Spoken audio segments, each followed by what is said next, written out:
जय भीम, नमो बुद्धाय.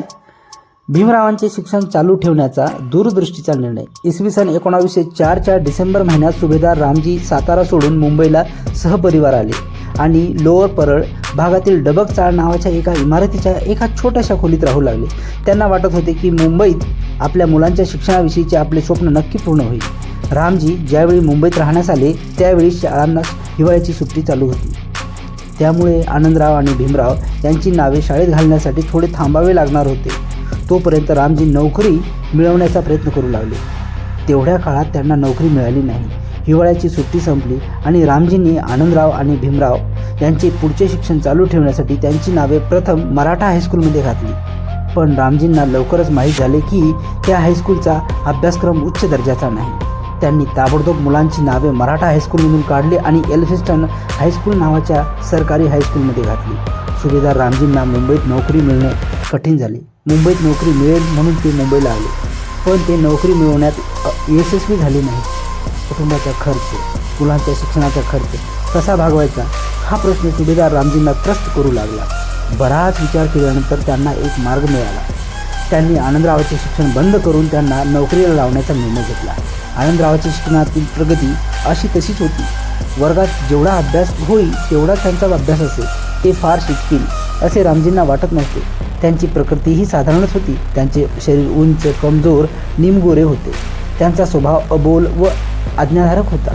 म्हणूनच रामजींनी मनात विचार केला की आनंदरावांचे शिक्षण बंद करावे, त्यांना नोकरीला लावावे. त्यातच त्यांचेही आणि कुटुंबाचेही हित होते. जर असे झाले तर भीमरावांचे शिक्षण चालू ठेवण्यात चांगलीच मदत होईल. योगायोगाने भीमरावांची शिक्षणात चांगली प्रगती आहे. त्यांना पाहिजे तेवढे शिकू द्यावे. रामजींना विश्वास होता की भीमराव नक्की शिकेल आणि मोठा माणूस होईल. भीमरावांची प्रकृती खणखणीत होती, सुदृढ होती. त्यांचा स्वभाव तापट, उतावीळ आणि बोलभांड्या होता. भीमराव बुद्धिमानही होते. कोणतेही काम भरपूर उत्साहाने आणि पुढे होऊन करणे त्यांना फार आवडत असे.